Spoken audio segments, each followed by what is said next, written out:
Kira's husband worked as a gynecologist in the maternity hospital. The couple dreamed of having a baby, but new life did not seem to be taking root in Kira. Vitaly, her husband, took it upon himself to treat his wife, taking her to various resorts and mud baths, involving colleagues, all in vain. There were no changes observed in Kira's body. 5 years passed in caring for his wife's health. Lately, Vitaly started staying late at work. He seemed happier than usual, teasing Kira ironically and even casually using hurtful words. A little flower. The warmth in their relationship vanished. He often talked about a new nurse from their department. Vitaly referred to her as my little nurse. Why? All these changes in her husband's behavior didn't bode well. Kira suspected that Vitaly had found a backup plan. So she decided to visit her husband at work to clarify the situation. In general, she rarely visited her husband at his workplace. The atmosphere of the maternity hospital did not bring joy to Kira. Tiny lives asserted themselves there at any time of day. Tranquilized mothers, relieved of their burdens, newborns crying, ecstatic fathers with flowers, noisy relatives, all of this was a torment for Kira to watch. She felt permanently deprived of such joys. Kira gently knocked on her husband's office door. As if there's no better time for a visit, she heard. Come in. She entered cautiously. What's up, Kira? Vitaly was surprised. Nothing, just missed you, Kira played it off. Is everything okay with you? He wondered. With me? Nothing. And with you, my husband? Kira continued. But suddenly a girl burst into the office without knocking. She was in a white coat and a white cap, quite beautiful. The doctor's office was filled with the enticing scent of perfume. Ignoring Kira completely, the fragrant girl spoke abruptly. Mr. Vitaly, is our agreement still on? Do I have an appointment today? Vitaly didn't let her finish. Let me introduce you, Victoria, this is my wife. Oh, I'm sorry, I thought she was your patient. Nice to meet you, Victoria retreated. Nice to meet you too, Kira managed to say. Victoria dashed out of the office like a bullet, leaving her fragrance behind. What do you say, Mr. Vitaly? Kira was stunned. Let's talk at home, I have a ton of work, Vitaly cut her off. I see, so you won't even try to explain, Kira calmly continued, her words laced with venom. Right now, she was ready to deceive herself. Just tell a little lie, and I'll believe, Kira silently pleaded. The phone rang in the office, and Vitaly grabbed the receiver immediately. Hello, yes, I'm coming, he blabbered. Kira dragged herself home. No, tears didn't choke her, there were none, just emptiness. There she saw her rival, his little nurse. Relentless, beautiful, with a refined taste and delicious perfume, probably a gift from Vitaly, she wouldn't have bought it herself, too expensive. With drooping wings, Kira made her way home. In the evening, a difficult conversation with her husband was looming, but Vitaly only came home towards morning. Kira didn't ask where he had been. So, clearer than clear. Everything inside Kira shook and shattered. This is the end, she thought. Silently and guilty, Vitaly began to gather and pack his things. When the bag was full, Vitaly approached his wife from behind, avoiding eye contact. He embraced her and spoke. Kira, forgive me, our life together feels colorless, and the years are passing. I still want children. Oh, come on, spare me the sawdust, I know you, little flower. I wish you love and lots of heirs. Goodbye, Vitaly. The door slammed shut. Kira approached the window, saw through the curtain how Vitaly got into a taxi, sitting next to him was his mistress. They left. Kira brewed some coffee, lit a cigarette, and tried to justify her husband in her own eyes.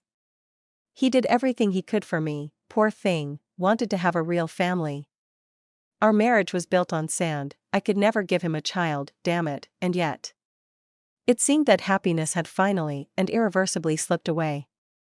Her love for her husband continued to breathe, it was alive, nothing and no one could make it die. Over time, Kira learned from mutual friends that Vitaly became a father, his little nurse gave birth to a girl. Imagine how happy Vitaly must be, having waited for a child.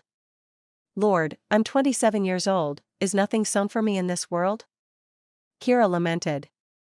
She had already come to terms with her infertility, wondering what women do in such cases. Right, they focus on their careers.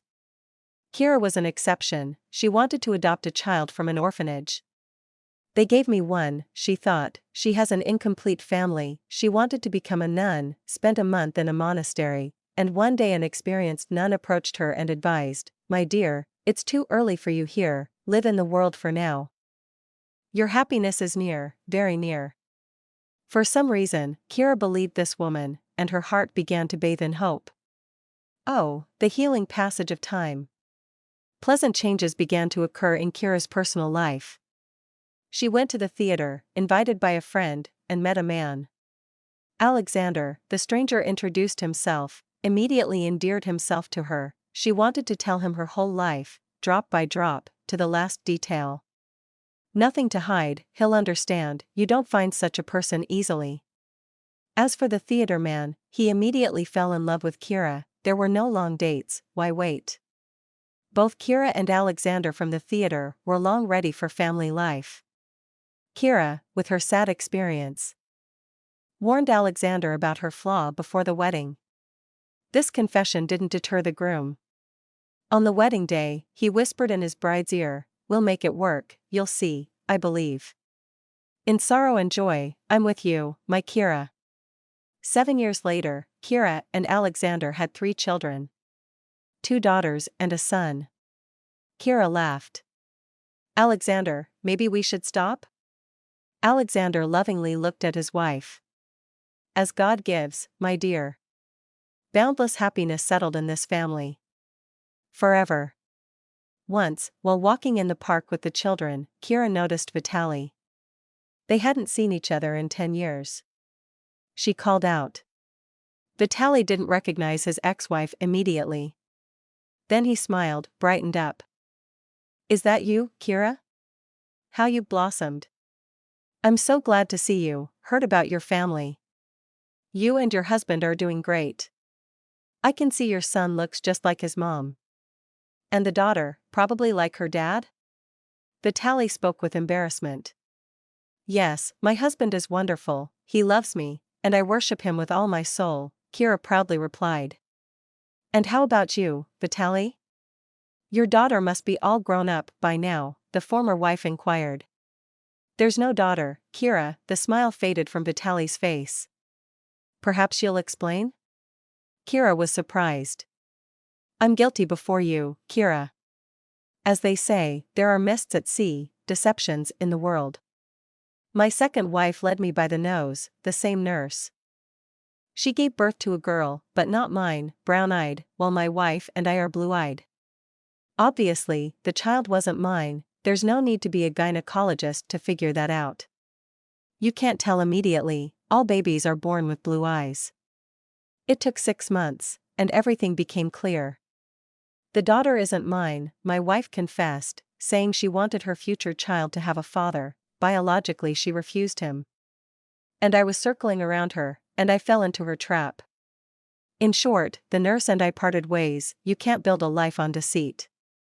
I returned home, my mom questioned me about everything, I opened up, mom pitied me, and confessed. It turns out, I had mumps in early childhood. And I can't have children. As a result of this disease, infertility, complete sterility, and I tormented you for so many years, fool that I am. It turns out, I'm the little flower. Don't worry, Vitaly, you're still a doctor, helping women become mothers and welcoming babies into this world. Isn't that enough?" And now to reassure Kira's ex-husband. "Thank you for your kind words, Kira, thank God, I still have a family. In my department, a young woman gave birth to a boy, she didn't have a husband, and the boy is lovely. I talked to the mother, got to know her better, her name is Olga. You know, Kira, I fell in love with her son from the very beginning. I still don't understand what came over me with her back then. A dear little bundle, so vulnerable, and it's all mine. In short, Olga and I decided to raise her son together. He confessed his problems to Olga. She accepted this situation as fate. And recently, we got married. There are 3 of us now, you understand? Vitaly poured out his story. I understand, better than anyone.